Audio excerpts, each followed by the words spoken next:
Danny Trooper in the Forgotten Realm, Part 9. The end.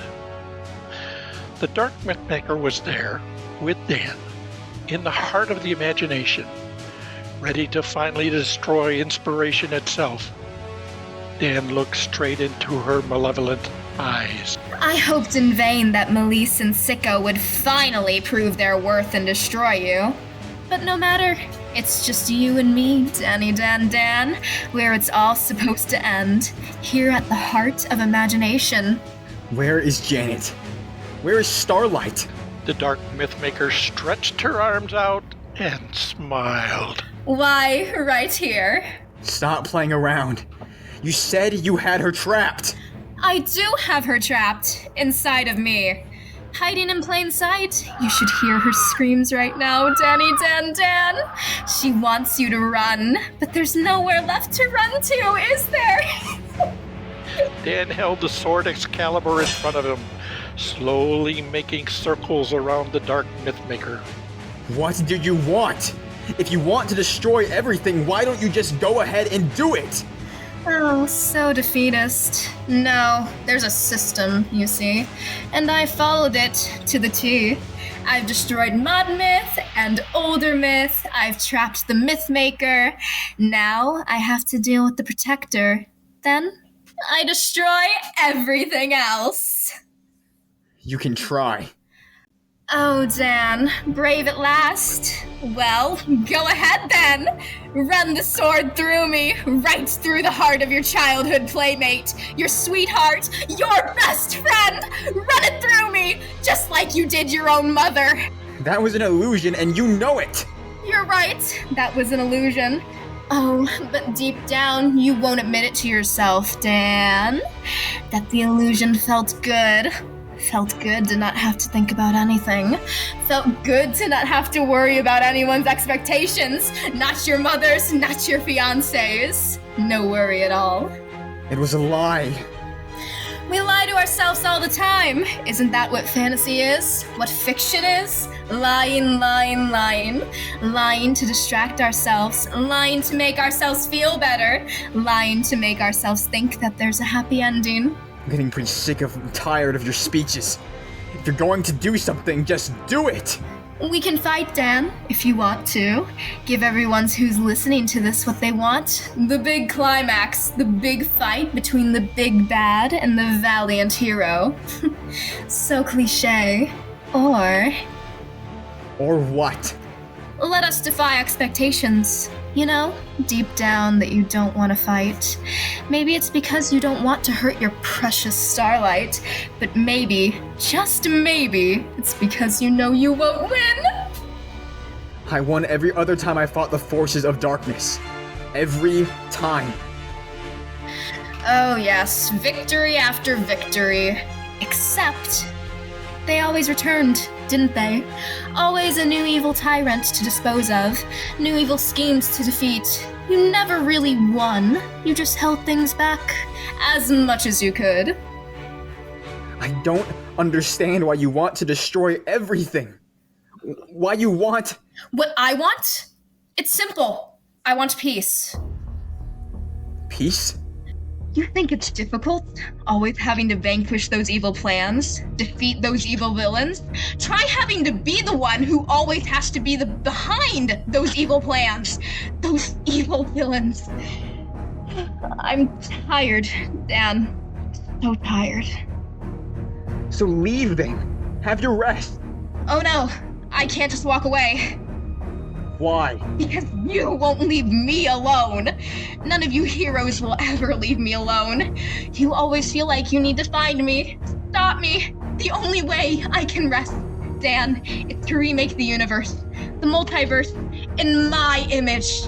Then, finally, there will be peace. But no hope. No faith, no heart, no imagination. Some world. Yes. But no conflict either. When everything is aligned under one idea, one person, there will be peace. There will be order. I won't let that happen. I'll stop you. I have my sword. Excalibur! Excalibur! How appropriate. The myth of the boy becoming king. Pathetic. But you don't want to be a king. You don't want the power. Put down the sword, Dan. Put it down. And in the new reality I create, you'll have everything you could ever want. You'll have your pathetic friends. You'll have your mother. You'll have your precious Felicia. I'll even bring back dear old Dad if you want. And you'll all have happy times together every day. Bowing down to me. To the darkness. Dan stopped for a moment. The Dark MythMaker offer was tempting. Evil always is. When I was a child, I talked like a child. I thought like a child. I reasoned like a child. When I became a man, I put the ways of childhood before me. Stop quoting dribble to me. 15 years ago, when I first found that bush with the purple flowers on it, a gateway to another realm, a place beyond my imagination, my fate was set. Whether I wanted it or not, I was chosen. Danny Trooper. He either defeats the darkness, or he goes down swinging. So be it. Let this be the end. The Dark MythMaker swung her horrible dark shaft, but Dan blocked it with Excalibur. Back and forth, up and down, shaft against sword, they battled. At first, neither was able to gain the upper hand. Eventually, though, the Dark MythMaker was too strong for Dan. She knocked Excalibur out of his hands, and then battered him to the ground. She held her terrible shaft against his throat, ready to choke the life out of him with her darkness. Janet, I know you're in there. I know you can hear me. Fight her. I can't hurt you. Don't let her win. She can hear you, but she can't do anything. Just die, Trooper! After all these years, just die! All right. I won't fight back. Not anymore. Do what you're going to do, but Janet, if you can hear me, remember this. Wherever I'm going, I won't remember you this way. I'll remember the girl who reached out her hand to a scared little boy at a new school, who made friends with him when nobody would. When he needed a friend most, I'll remember all our adventures. I'll remember my best friend in the world, who I love the most in all the world. That's what I'll remember, Janet. I won't forget. Not this time. Not ever. No matter what happens, I won't forget. For an exceedingly long moment, nothing happened. And then something wondrous indeed began to occur. The Dark MythMaker pulled away from Dan. Her dark shaft clattered to the ground. She began to tear at her face and her clothes. No!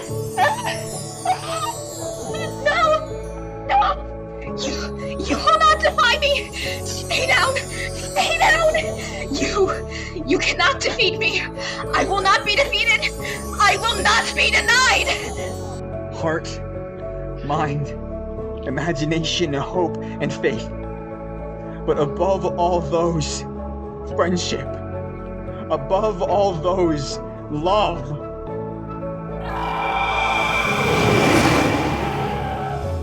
The raven black hair of the Dark MythMaker began to fall out in clumps, revealing perfectly blonde hair beneath.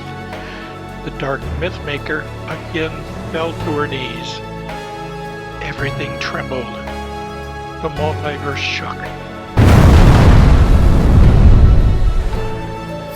A tremendous flash of light, and then the darkness was gone.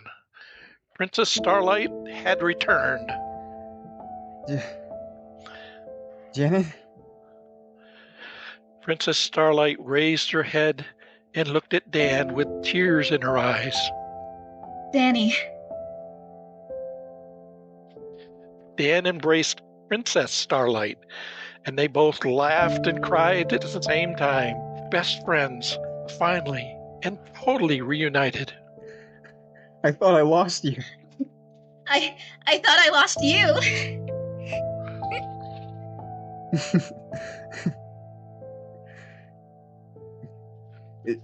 Is the darkness gone? For now, but it'll be back, I suppose. It always comes back. Fair enough. Well, the Mythmaker and the Protector. Ain't we a pair? What do we do now? You're asking me? Mod myth, gone. Older myth, too. The source of inspiration has vanished. And the Mythmaker, I have to remake it. But I don't know where to start. Maybe what you said was right. Maybe it's time to put away childish things. Maybe so. Or maybe, when it comes to mythology, maybe we can just make everything what it used to be. We can restore the narrative. I think we make it a new beginning. I don't think there's any need to restore the narrative. Someone recently told me there's always a chance to change the story. Nothing is set in stone. Every day we make choices, and that determines our path forward. I suppose. I get the feeling, though, that whatever we do here, we may not see each other again, Danny. It will be too hard.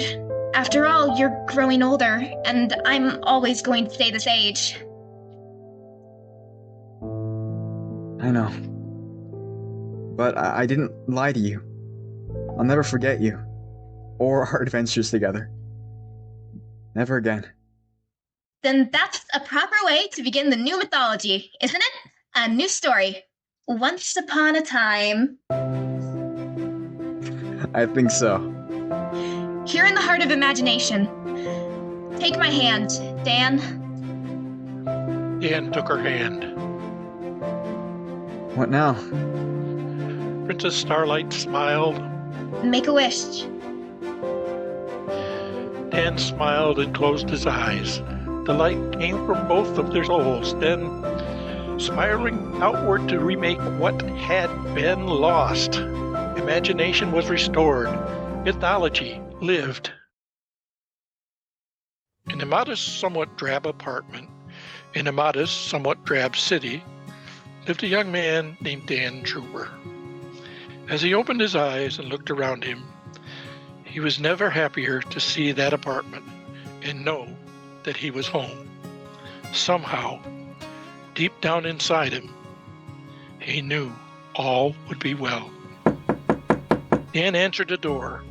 He usually didn't like surprises, but this one he liked. Outside the door was Felicia. Dan! Felicia. Felicia hugged Dan, tighter than she'd ever hugged before. She wouldn't let him go. Not ever again. I had the most terrible dream. Tell me about it. You and I, we were in this other world, you know, and this lunkhead of a Viking guy was there. Okay, he was all right, but still a bit thick. And there was a talking cat, and there was this evil witch and her husband who was a real loser. And there were all these evil creatures, shadow demons, dark unicorns, you name it. I sound like a crazy person. You don't sound crazy to me. It was a horrible dream. Except, you know, I had this staff, a magical staff, and I was kind of bad to the bone with it, you know. That part of the dream was all right. I can definitely see you being bad to the bone. And then this lady, lying on the ground, she looked like a queen, but she also looked like my mom. Yeah, I know, paging Dr. Freud. Well, I was about to get eaten by one of those shadow demon things, and then this queen mother waved her hand, and then there was a bright light, and I ended up waking up in my own bed. Freak the heck out. That's less than I eat Chinese from the Blue Ginger that late at night, I guess. As good as those crab ragoons are, I do not need dreams like that. Thank you very much. Thank you, Your Majesty. One last gift for the Protector. What's that? Nothing. Hey, Felicia? Speaking of dreams, Yeah? I decided where I want to have our honeymoon. I know. Camping out in the woods. I didn't really want to do it, but you're the boss, I guess. No, I want us to go to Paris, France.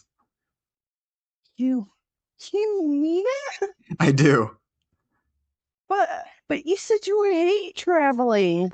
I'm still not a big fan, but it's time to start having some adventures of our own, don't you think?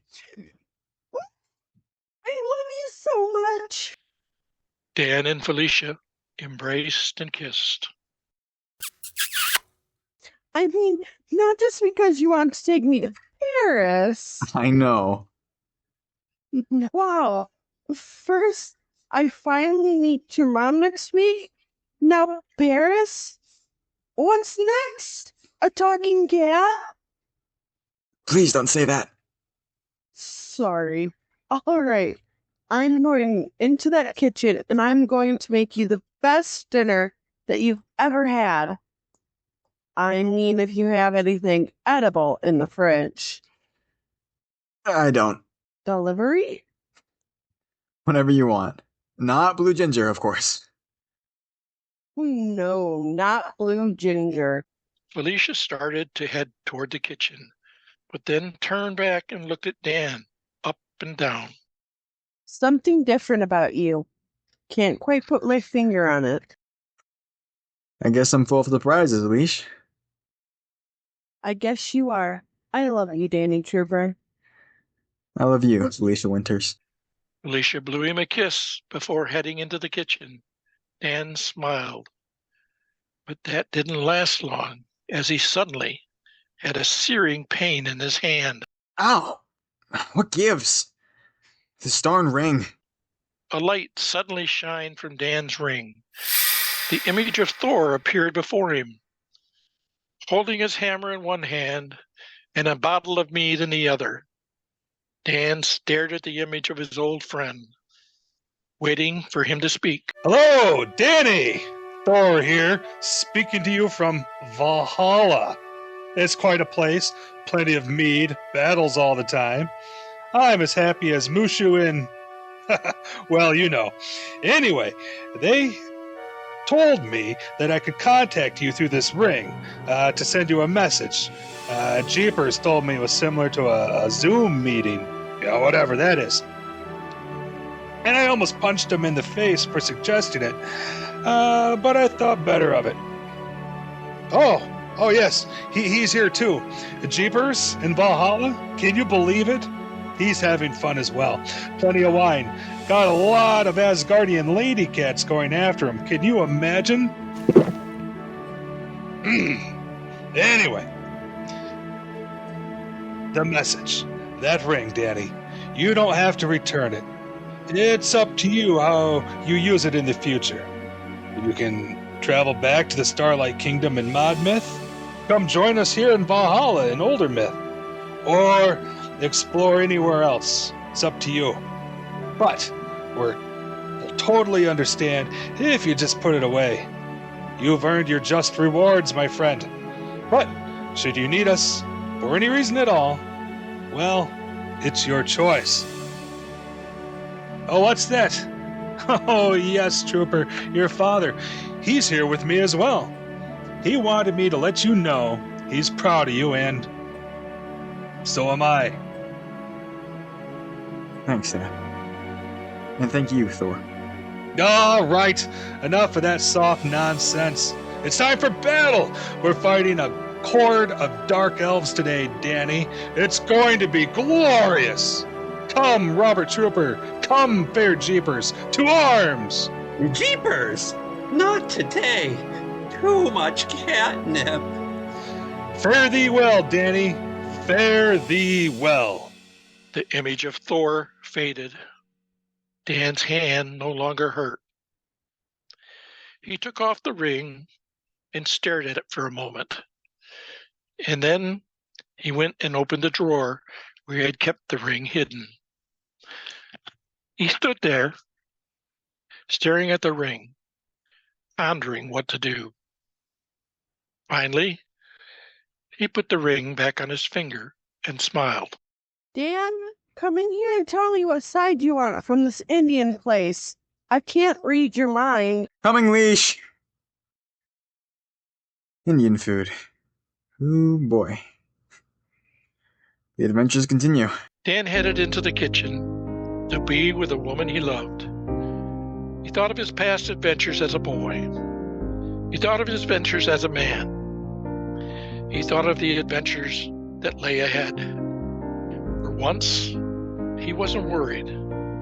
After all, he wasn't alone. Not anymore. It was time.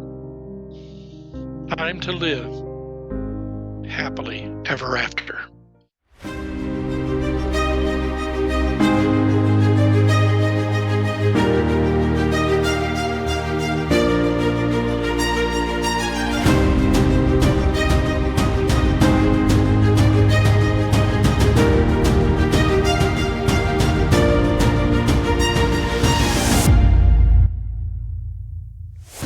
You've been listening to Danny Trooper in the Forgotten Realms by Just Because Productions.